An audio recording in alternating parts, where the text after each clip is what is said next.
This week's top stories on Pioneer News Tonight. We highlight Cal State East Bay's Department of Communication. We speak with Department Chair Dr. Lonny Brooks to discuss program changes and what communication studies currently offers. Then we discuss how East Bay's Spanish bachelor's degree program is at risk of elimination. Find out how faculty and students are reacting in fighting to save the program. And soon to come, we'll showcase the grand reopening of Cal State East Bay's Anthropology Museum with a brand new exhibit dedicated to video games. Good evening, Pioneers. I'm Elise Gerardi. And I'm Vincent Lencioni. Welcome to this week's edition of Pioneer News Tonight, coming to you live from the Pioneer Media Center at California State University, East Bay.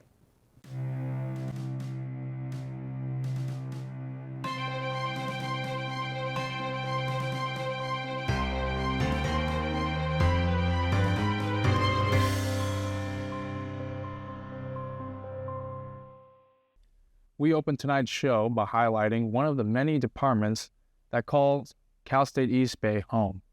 Tonight we're focusing on the Department of Communication, which describes itself as integrating theories and criticism with the essential skills for media production, professional engagement, and meaningful research. The department also oversees the university's official student-run newspaper, The Pioneer.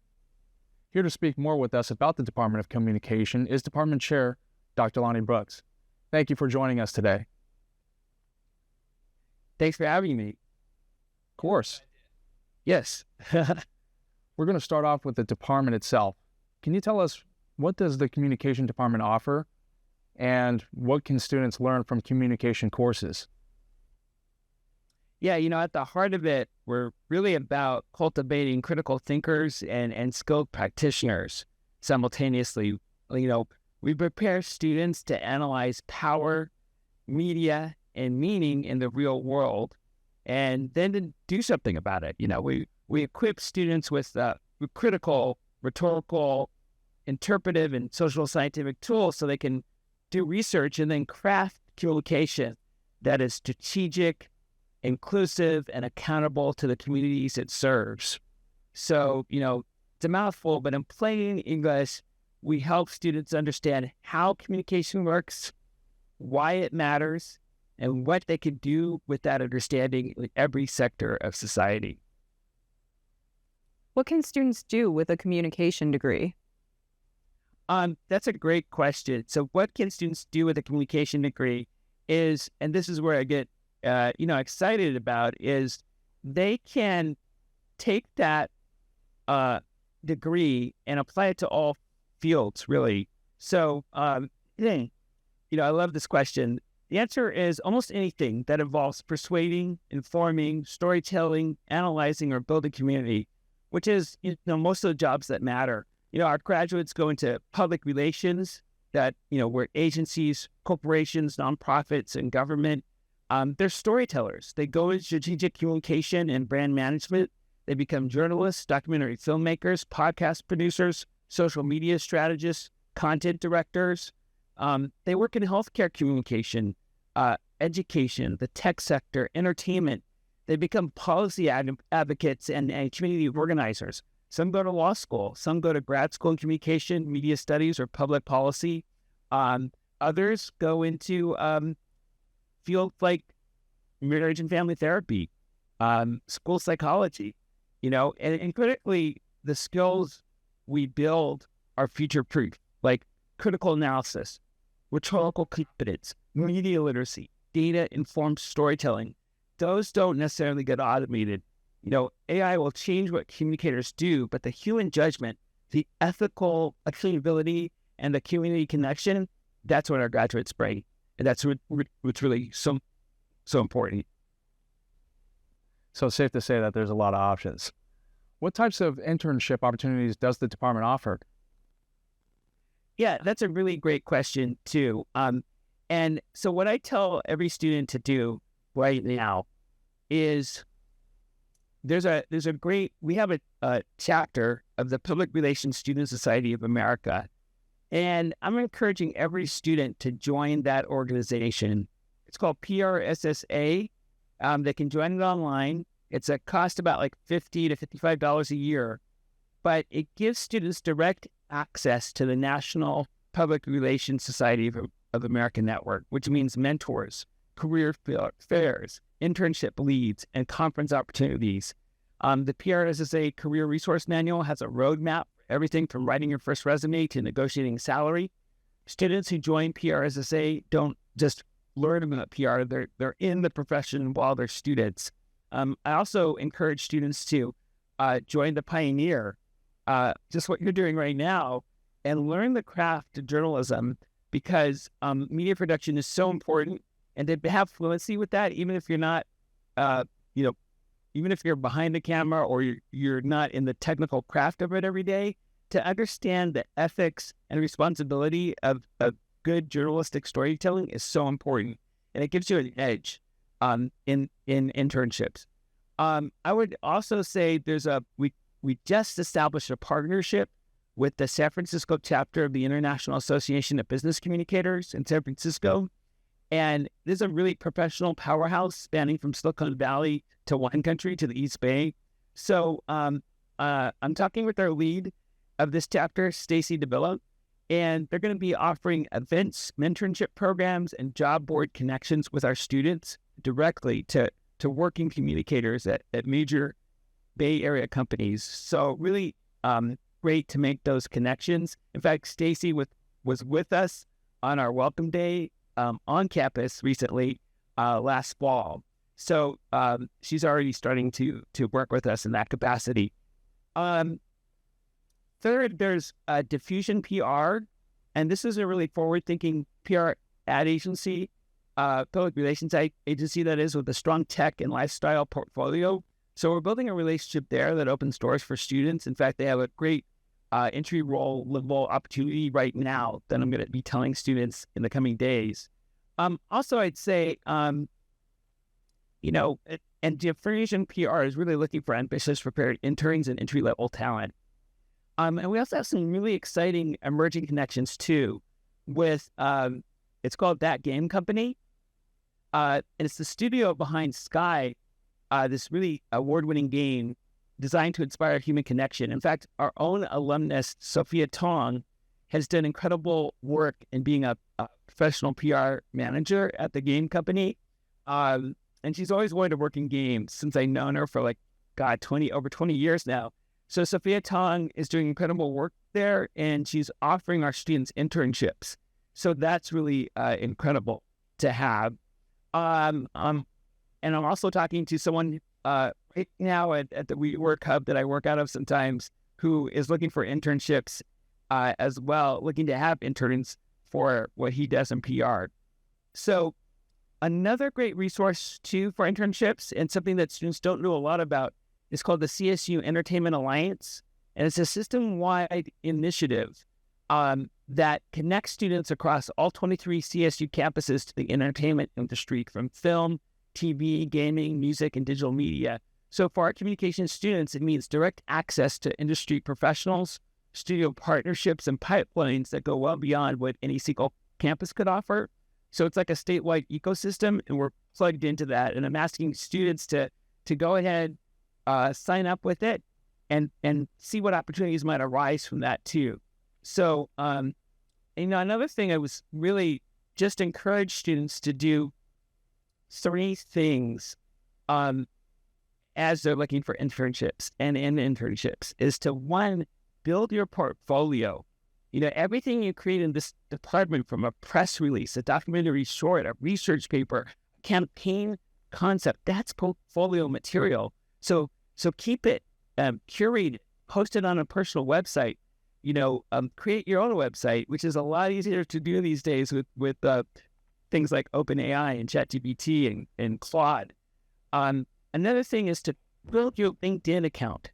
So this is non-negotiable. LinkedIn is where professionals find each other, where recruiters search, and where PRSSA and IABC connections actually live. So your LinkedIn should match your resume or showcase your coursework and experience, and have a photo that says, I'm ready for this, right? Last thing too is I'd say build your Instagram with intention. Something that might surprise students is like a curated Instagram isn't just for influencers. It's like a vision board. It's a portfolio extension. It's a branding tool. So So, follow industry leaders, repost work that inspires you, show your aesthetic sensibility. So agencies and studios look at this, it tells them who you are before you even walk in the door. So that's what I'd like to offer it and tell you about there. Now, For undeclared students or incoming students that may not know what major to choose, what advice do you have for them? Why should they consider being a communications student? well, I think communication is so interesting. I mean, I did grow up in Los Angeles, so I'm biased, but I think media is really at the heart of who we are as human beings, both in terms of interpersonal communication and studying how media works. So really, it's fun. It's actually fun. Like, that's what I love about this major, is that it's really like, I never watch a movie the same way ever since I've become a PhD student in communication, because I'm always deconstructing and thinking about every media I come into contact with. What's it trying to say? Who's behind it? How would I make it better? How would I improve that message?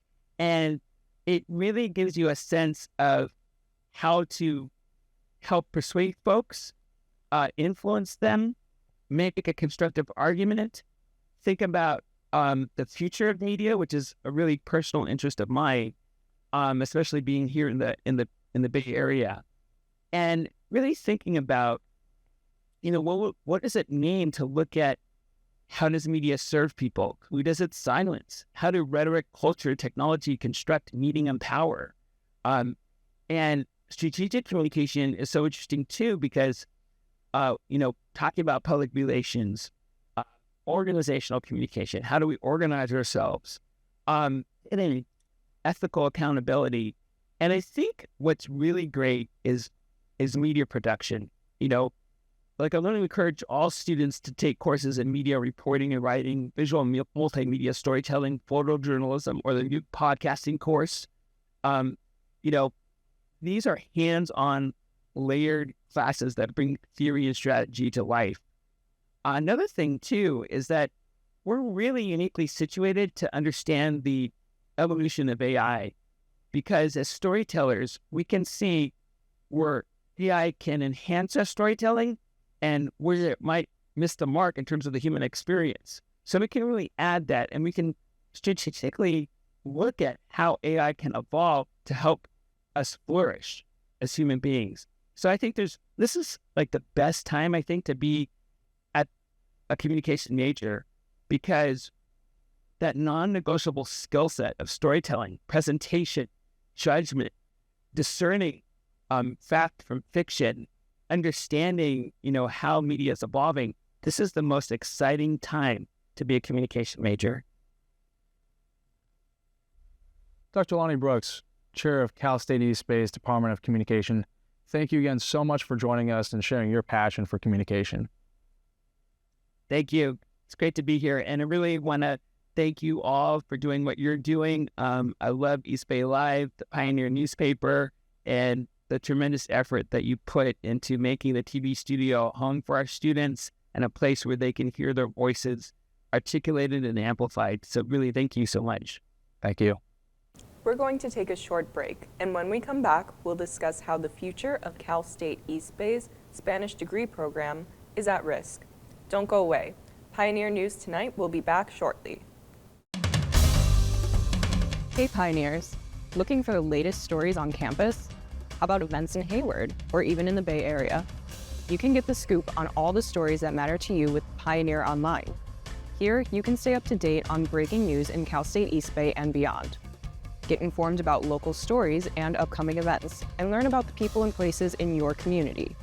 Check out thepioneeronline.com and follow us on Instagram and Facebook at The Pioneer Online. We are entirely student-driven. Support your fellow peers by reading our articles or by requesting coverage. The Pioneer, news by students, for students.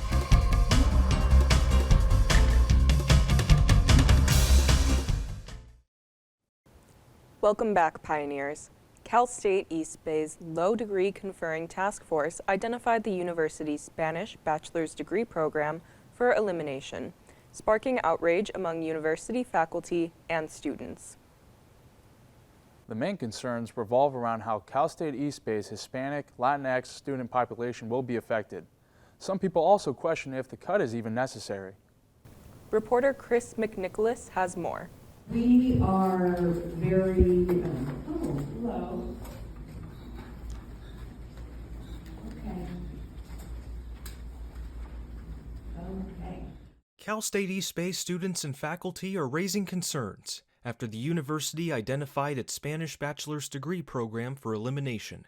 It is currently CSUEB's only degree program slated for full discontinuation, with changes set to take effect by spring 2027 if approved. The university's low degree conferring task force originally filed a report in 2023 that listed the Spanish BA program as a low-enrolled major.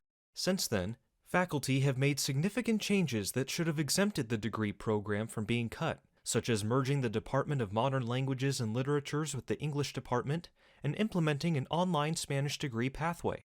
Data from Pioneer Insights also indicates that Spanish degree enrollment rose from 16 to 24 single majors in fall 2025. However, the program remains at risk of elimination, a change that would provide no fiscal benefit for the university. we've been working towards, to upgrade like the majors, like the numbers, like to improve like the course quality, to improve like just the actual degree in general. Gabriela Diaz-Davalos is an assistant professor who teaches courses in the Spanish BA program.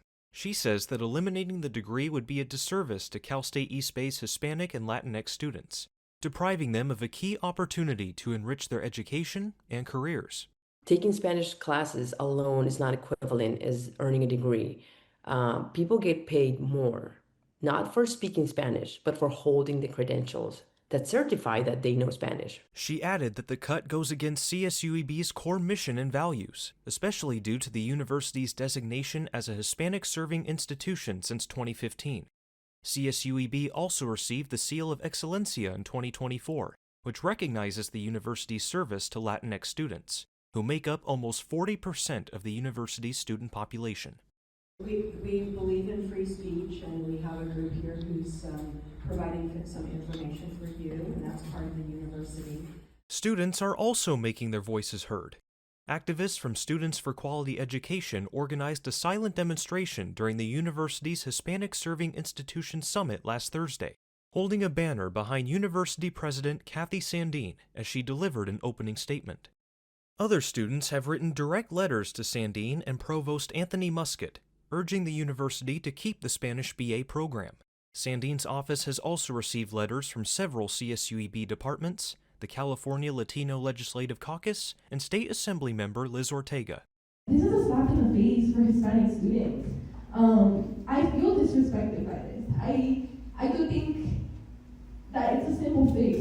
Sandine said the decision on whether to cut the Spanish BA program has not been finalized, but will be made before the end of the current semester. She added that Spanish courses will not be eliminated entirely, and that students currently enrolled in the Spanish BA program will be able to finish their degree. But I want to really make a differentiation between the program and classes and professors versus the bachelor degree in Spanish.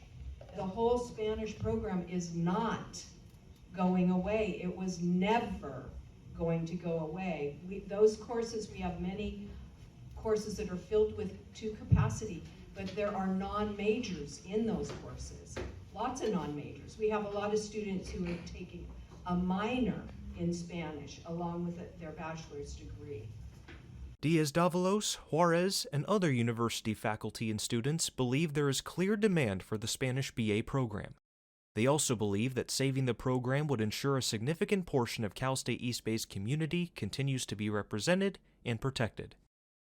And it really signals that, students' access and equity are negotiable, right? Mm-hmm. So, and they're not.